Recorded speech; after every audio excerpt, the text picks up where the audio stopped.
Hey everyone, my name is Katie Haskell, and I am super honored to be with you and share what I believe God has been showing me in this moment at this juncture that we're at as a nation and on the nations of the world. So I hope it will be an encouragement to all of you during this time.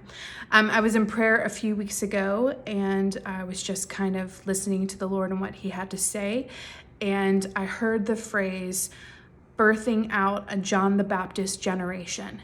And I started to kind of marinate on that thought, marinate on what I felt like the Lord was saying. And I even shared it with a few friends. But as I was sharing it, they were confused and I was confused as to what God was speaking about that. And so I went back to the Lord and started to really delve into more about what He was speaking about a John the Baptist generation. What did it look like to birth out a John the Baptist generation? And so He took me to Isaiah 40, one of my favorite chapters in the entire Bible. And starting in verse 3, it says, "A voice cries in the wilderness, prepare the way of the Lord. Make straight in the desert a highway for our God. Every valley shall be lifted up, and every mountain and hill be made low. The uneven ground shall become level, and the rough places a plain. And the glory of the Lord shall be revealed, and all flesh shall see it together, for the mouth of the Lord has spoken." And what I felt like God was showing me in that moment was that in order for the second coming of Christ to happen, in order for Christ to come back, we actually have to birth out a generation of John the Baptist who will prepare the way for the Lord. And so I started to go back to Him again and ask Him, okay, God, if we are responsible for birthing out a John the Baptist generation, what does that look like practically for me? What do I need to do? And the Lord told me that I needed to become an Elizabeth. Well, Elizabeth was the mother of John the Baptist, the wife of Zechariah. And so she is literally who birthed out John the Baptist in preparation for Jesus. And so I started to kind of go into a deep dive with the Holy Spirit about what does it look like to be a Elizabeth in this moment in time? What are the characteristics of Elizabeth, the mantle that I need to carry as an Elizabeth in order to birth out an entire generation of John the Baptist? Now, I see this as a spiritual birth, not a natural birth. So an Elizabeth could be anyone. It could be male or female. It's actually a mantle to carry. It's a posture to take, an intercessor burden to actually see a generation of John the Baptist rise up and prepare the way for the second coming of Christ. It's a Messiah, which is a Hebrew word that means a burden of the Lord or the hand of the Lord that comes upon you in order for you to flow in the supernatural enablement of grace that He can put upon you to see something come to fruition only by the grace of God. So I started to journey with God a little bit more about what that would look like to be an Elizabeth, the mantle of Elizabeth, to birth out this generation to come.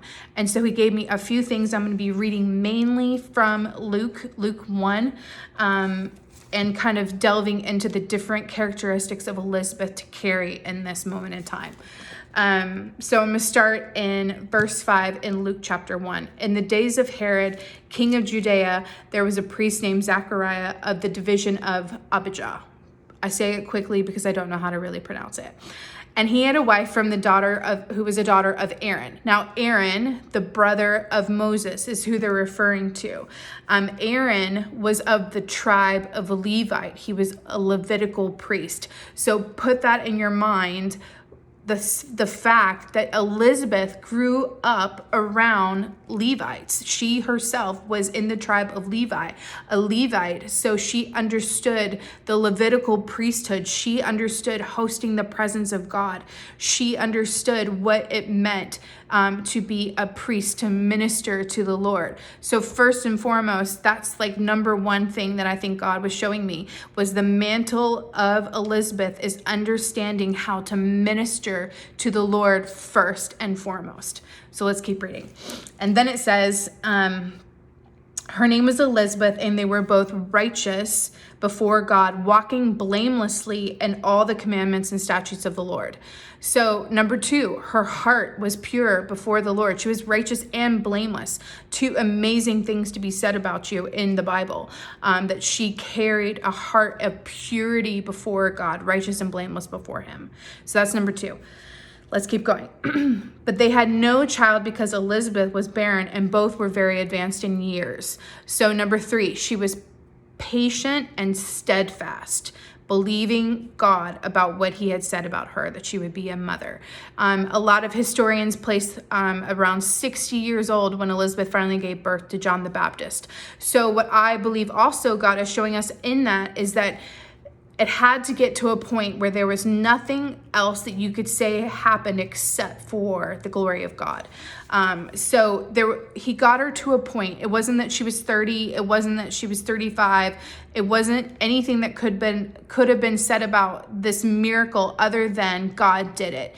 And that's another place that I believe that God is bringing us to, is that he wants to receive all the glory. So he's going to have us posture ourselves and be in such a place that there's no other explanation for what happened other than him.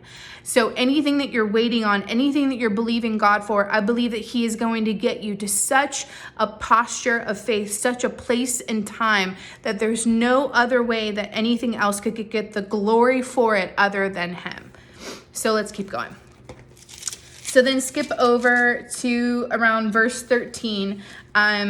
This is the angel Gabriel, and he is saying that to Zechariah, you should call his name John, and you will have joy and gladness, and many will rejoice at his birth. For he will be great before the Lord, and he must not drink wine or strong drink. He will be filled with the Holy Spirit from his mother's womb. So hold on to that, because we're going to come back to it. And then skip down a little bit to the end of that paragraph. He said that John will make ready for the Lord a people prepared. So he's preparing the way for Christ. So if you keep going down, all the way down to around verse 24, after these days his wife Elizabeth conceived, and for 5 months she kept herself hidden, saying, "Thus the Lord has done for me in the days when he looked onto me to make away my reproach among people." So another thing about her is that she lived hidden. She hid herself for 5 months in order to really be joyful before the Lord of what he had done, the miracle that he had done in her life. So I believe that she came out of the secret place, out of her hiddenness, in great joy and expectancy over what God had done for her. So that's another point, is that she was hidden, a season of hiddenness, which comes to all of us. And what we do in that season of hiddenness is what kind of refers to what God does afterwards. But she walked out of it, out of that door, out of that moment of hiddenness with amazing joy over what God had done for her. Keep going. So, we're going to jump down to verse 41. We're still in Luke 1. And when Elizabeth heard the greeting of Mary, so now Mary has been told by the angel that she's going to conceive the Messiah. And the angel tells her about Elizabeth being able to give birth, that she was pregnant. And so Mary quickly goes over to Elizabeth's house, and she walks through the door, and Elizabeth heard the greeting of Mary. The baby leaped in her womb, and Elizabeth was filled with the Holy Spirit. So, as far as I know, this is the very first time in the New Testament that somebody was filled with the Holy Spirit. The Holy Spirit comes upon a lot of people in the Old Testament, and they prophesy. The Holy Spirit was upon them. The Holy Spirit came on them. Those are phrases that we hear in the Holy Spirit. This says that she was filled. She was filled with the Holy Spirit. A completely different understanding. And not only her son was filled with the Holy Spirit at the exact moment that she was in her womb. And so she begins to prophesy. So one of my favorite things about this understanding is not only was she trusted enough to be filled with the Holy Spirit, that she then prophesies, but also that she was such a safe place for Mary.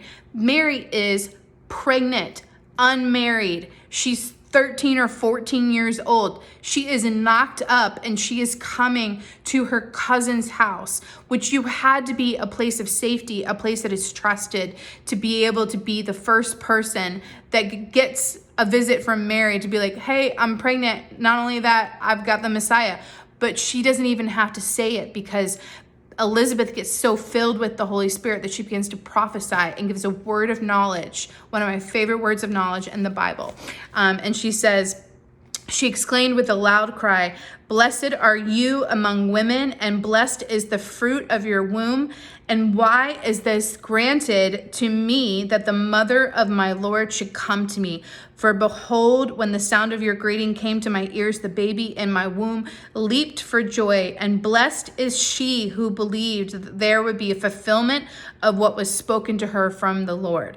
She lives in such a place of honor. Can you imagine waiting 60 years to give birth, and you're giving birth to one of the greatest prophets to ever live, but there's such an opportunity for you to come into disappointment when your 13-year-old cousin shows up. And not only is she also pregnant, she did not have to wait 60 years for her birth, but she's not carrying the greatest prophet. She's carrying the Messiah. It's such an opportunity for disappointment and offense to come in.